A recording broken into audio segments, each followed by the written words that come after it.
Hey everyone, welcome back. Hope you're having a fantastic day so far.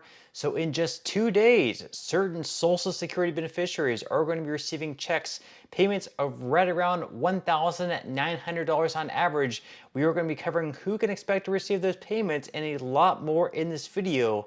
But before we go ahead and dive into it for today, if you would like to receive up to $200 in free stock or $200 in free cash, in a pinned comment below, I will be leaving a link to Robinhood. All you have to do is once you click on that link is just sign up for a free account and then simply link your bank account. You do not even have to make an opening deposit. At that point in time, Robinhood will be sending you one free stock worth all the way up to $200. And if you'd rather just have the cash, all you have to do is once you receive the free stock is just sell it for what it's worth and then transfer the cash value right back to your bank account. Okay, so before we go ahead and get into the checks that are going to be delivered by the Social Security Administration on Wednesday this week, on Thursday, one day after that, the cost of living adjustment is going to be announced by the Social Security Administration, which means that in 2025, what you're receiving for your check this year is going to be a little bit larger. Right now, it is estimated to be right around 2.5% larger. However, there will be some other things that you'll definitely have to keep in mind that are going to make it a little bit lower, such as your Medicare Part B premium and other things like that. So according to the Motley Fool, though, there is going to be a COLA like I just mentioned. However, there are some bad news in store for retirees. We're going to be covering what they're saying right here. So they start out by saying that inflation has cooled substantially over the past year, but many retired workers are still struggling with post-pandemic price increases. The statistics below come from the 2024 Retirement Confidence Survey conducted by the Employee Benefit Research Institute and Greenwald Research. So first off here, we say that less than 3/4 of retired workers believe they have enough money saved to live comfortably throughout retirement. Secondly, more than 2/3 of retired workers are concerned they will need to make substantial spending cuts to keep up with inflation. So both of those things are obviously very concerning. People are finally getting to the retirement age. And at one time, you would think they might have hoped, like, once I get to my retirement years, whatever I saved up, whatever I have in my 401k, plus what I'm supposed to receive in Social Security should be enough, or maybe even more than enough to get me throughout my retirement years. But now they're looking at what they're going to actually be receiving, and it's not enough to really pay for things.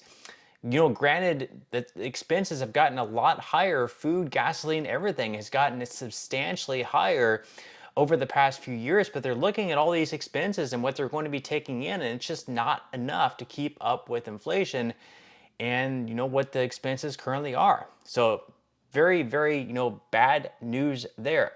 Now, the article goes on to say that many retired workers have turned their attention to Social Security's 2025 cost of living adjustment, hoping the additional income will provide some measure of financial respite.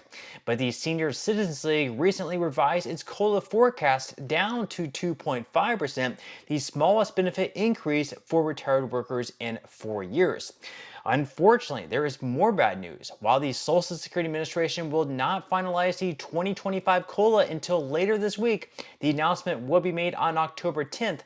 The official figure will likely underestimate inflation, causing benefits to lose buying power. So they start out by saying that experts have suggested swapping the CPIW for the CPIE, which measures inflation based on spending patterns of people aged 62 and older. Comparatively, the CPIE puts more emphasis on housing and medical care and less emphasis on childcare, education, and transportation, which theoretically makes it a superior inflation gauge for Social Security recipients. And it just makes sense, right? If you're going to have an inflation metric that tracks how much we're supposed to give increases for Social Security beneficiaries, wouldn't you rather have an inflation metric that tracks expenses for people who are aged 62 and older versus expenses that are people, working or maybe in their college years? It doesn't make a lot of sense to me. They should definitely switch that over to the CPIE. This should be a bipartisan issue where we have both Democrats and Republicans on board to switch it over to that. But once again, we're in Washington, nothing actually gets done there.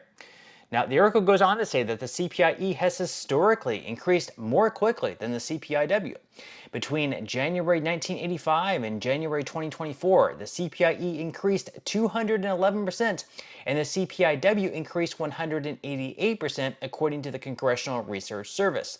That means Social Security benefits have lost significant buying power over the last few decades if the CPIE is truly a better inflation gauge for retirees. Unfortunately, that problem is repeating itself in 2024. That's because housing expenses, such as rent equivalents, utilities, furnishings, and insurance, have increased more quickly than the overall CPIW this year, while costs associated with education and transportation have increased less quickly. That means that inflation in spending categories more important to retirees is trending above average, while inflation in less important spending categories is trending below average. So obviously, that's more disappointing news for those who were expecting a larger COLA, only receiving 2.5%.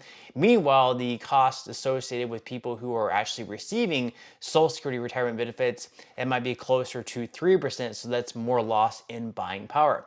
Now, according to MarketWatch, the COLA gain is expected to be the lowest since 2021. It would add about $48 a month to the average Social Security check in 2025. That's based on the current average Social Security check for retirees of about $1,907, according to the Social Security Administration. Some of the COLA would be eroded by an increase in the Medicare Part B premium, which is expected to rise to $185 per month, up $10.30 from the current $174.70 a month. Medicare Part B is directly deducted from Social Security checks, so any Medicare increase will offset some of the COLA gain. And of course, we have one person named Susan who is receiving Social Security benefits. She said, "This won't help us at all. It's $48 a month. That will fill up my car once in a month. That's 2 bags of feed for our chickens. It's nothing." And I think a lot of people have that exact same sentiment. 2.5%, while something is certainly better than nothing, again, we're talking about a $48 increase per month, which, over a year, that's close to $600. But again, we've seen price increases so much every single year, and especially over the past few years combined, that, $50 is no longer what it used to be. $50 is no longer $50. It just does not seem like it's that much money anymore. Now, they go on to say that the expected COLA increase comes as about half of adults aged 60 and older can't cover their basic needs of housing, food, transportation, and healthcare, according to an updated analysis by the National Council on Aging and Leading Age, LTSS Center at UMass Boston.